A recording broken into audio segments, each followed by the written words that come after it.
Bonjour à tous, on va s'intéresser aujourd'hui à la notion de fichier dans le langage Python.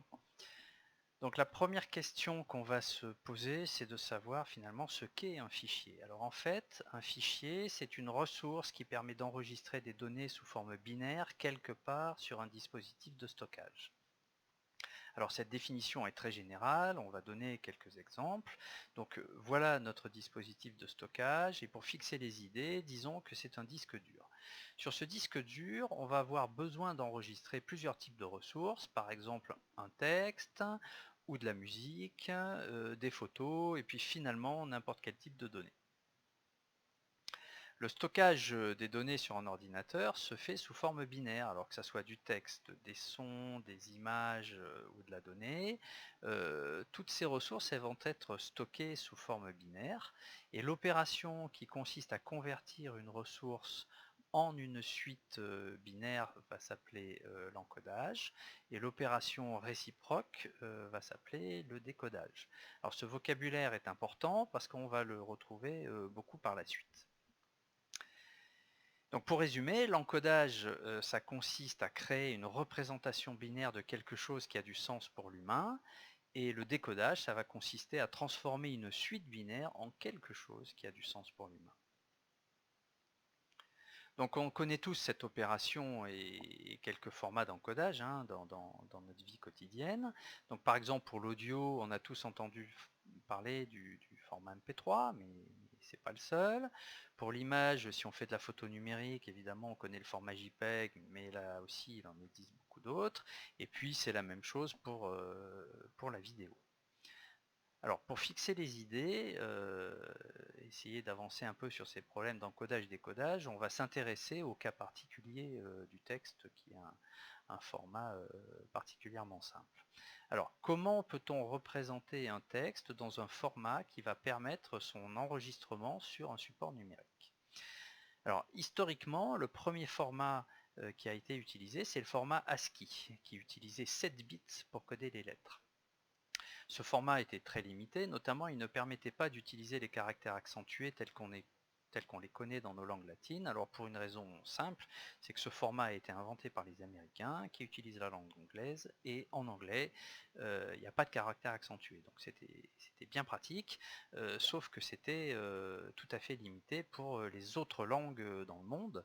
Donc une première évolution a été de créer un encodage spécifique en rajoutant un bit pour pouvoir encoder des caractères supplémentaires.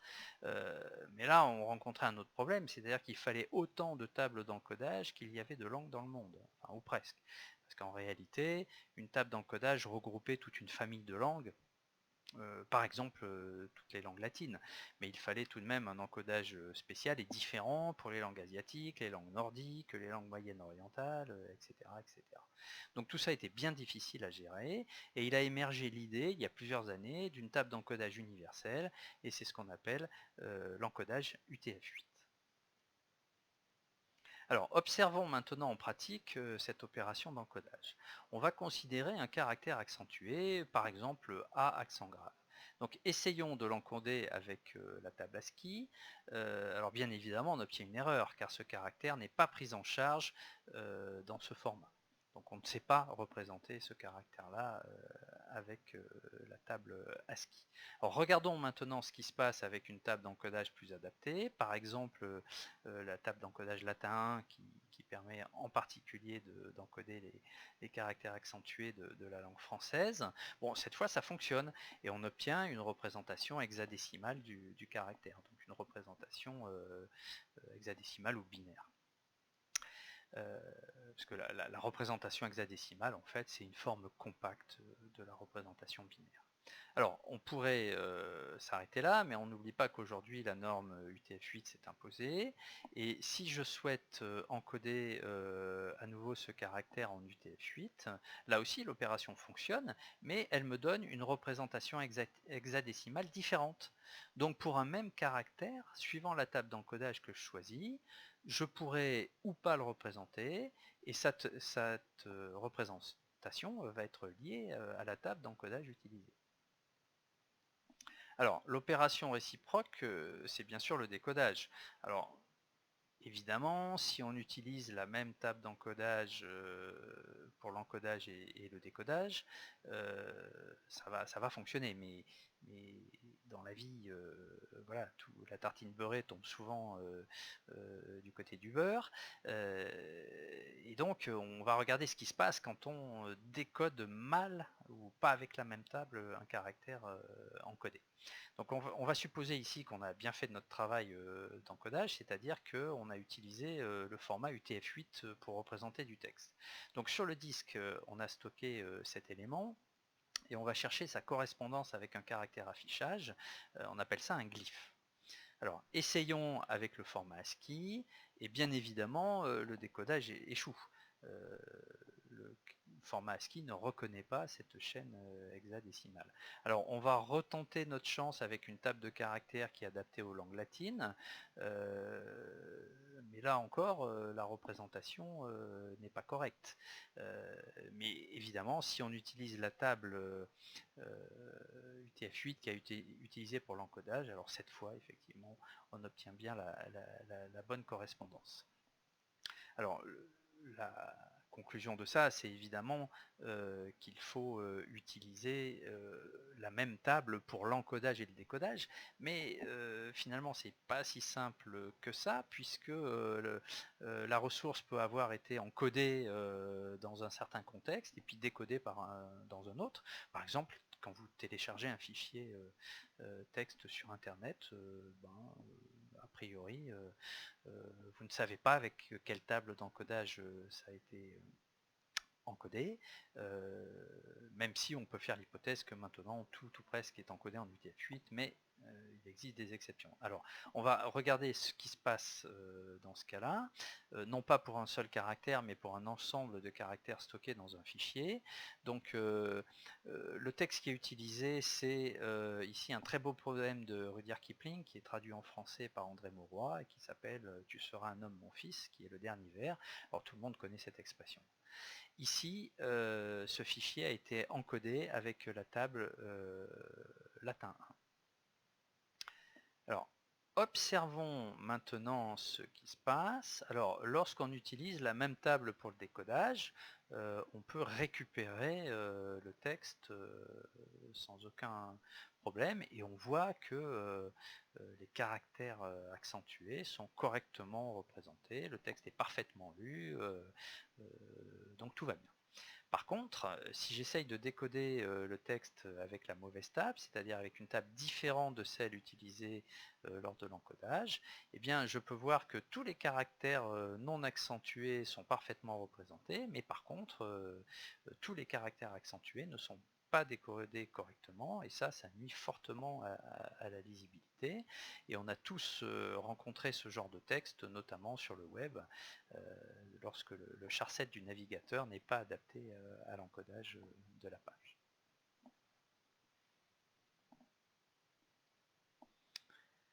Abordons maintenant les opérations pratiques nécessaires pour récupérer le contenu d'un fichier.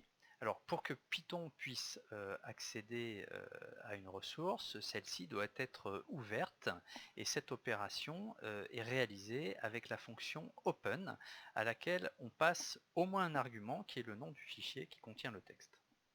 Alors on peut en passer d'autres, ici par exemple on passe l'argument mode qu'on met en mode lecture, ce qui signifie qu'on ne pourra pas modifier le fichier. Donc à droite du signe égal, on a l'opération d'ouverture, et à gauche on a la référence qui est retournée par cette opération-là et qui va permettre de manipuler l'objet. Alors, comme tout objet en Python, il a un type, et le type ici est un peu cryptique, mais il va permettre de définir le type d'interaction qu'on peut avoir avec lui. C'est ce qu'on va voir maintenant. Alors, quelles sont les propriétés de l'objet ainsi créé par l'opération d'ouverture? Donc chaque objet vient avec un ensemble d'outils qui permettent d'interagir avec lui. Donc la liste des outils disponibles, elle est obtenue avec la fonction dir à laquelle on passe l'objet avec lequel on veut interagir en argument. Donc les possibilités d'interaction peuvent se classer en deux grandes familles. L'une d'entre elles contient les attributs de l'objet, c'est-à-dire ses caractéristiques. Par exemple, le mode avec lequel on a ouvert le fichier, ou le nom du fichier. Alors bien évidemment, on est censé connaître le nom du fichier qu'on a ouvert, mais ce qui est intéressant ici, c'est la capacité du fichier à se connaître lui-même. C'est ce qu'on appelle l'introspection. Le fichier connaît son nom. Et puis on peut même connaître également la table d'encodage qui est utilisée. Alors là, elle n'a pas été précisée, donc c'est la table d'encodage par défaut UTF-8. Alors une autre façon d'interagir avec l'objet, c'est d'utiliser la deuxième famille d'interactions, c'est-à-dire les méthodes. Donc les attributs représentent en fait les caractéristiques de l'objet, les méthodes représentent plutôt les verbes d'action que l'on peut utiliser avec cet objet. Donc comme exemple d'action, on peut lire le fichier et cette opération va retourner une chaîne de caractères. Donc à droite du signe égal, on a l'opération de lecture avec le paradigme objet f.méthode read. Et à gauche du signe égal, on va manipuler ce qui est retourné avec la référence S. On peut également écrire des choses dans un fichier, et puis après avoir ouvert le fichier, ben, on peut également le fermer. Donc tout ça, ce sont des verbes d'action, tout ça, ce sont des méthodes qu'on récupère avec la fonction dir.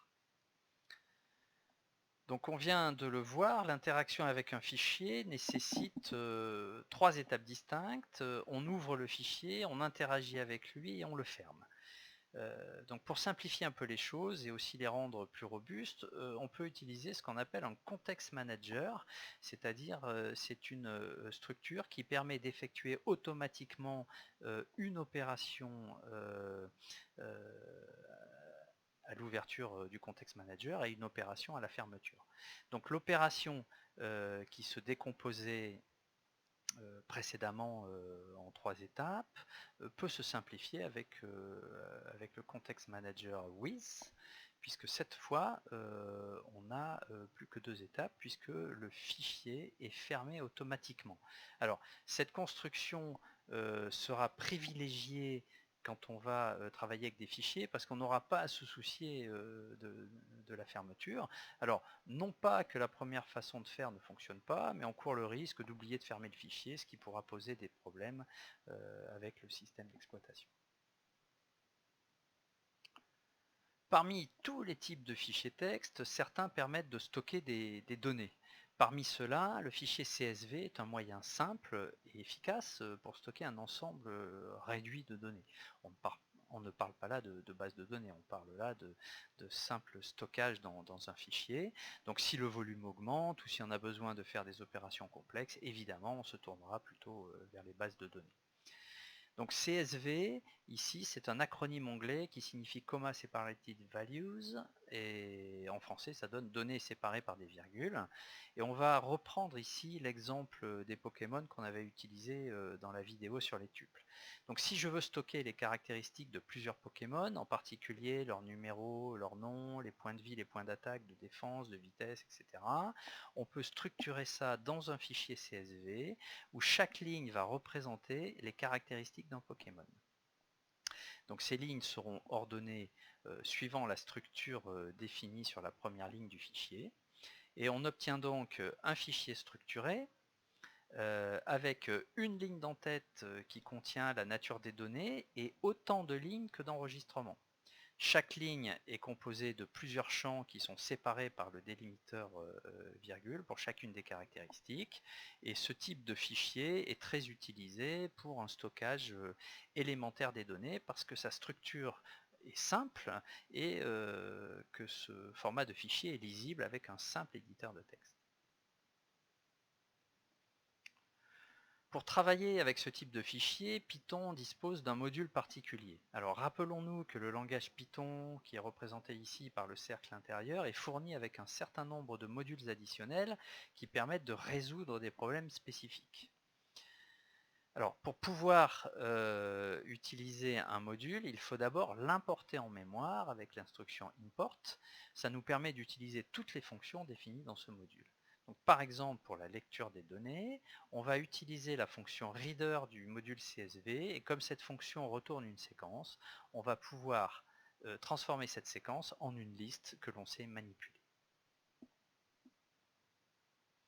Alors, une fois cette liste créée, on peut connaître le nombre de lignes du fichier, on peut connaître la ligne d'en-tête, on peut connaître évidemment chacune des lignes suivantes, donc par exemple la première ligne du fichier, et on a donc accès à l'ensemble des données qui sont contenues dans le fichier.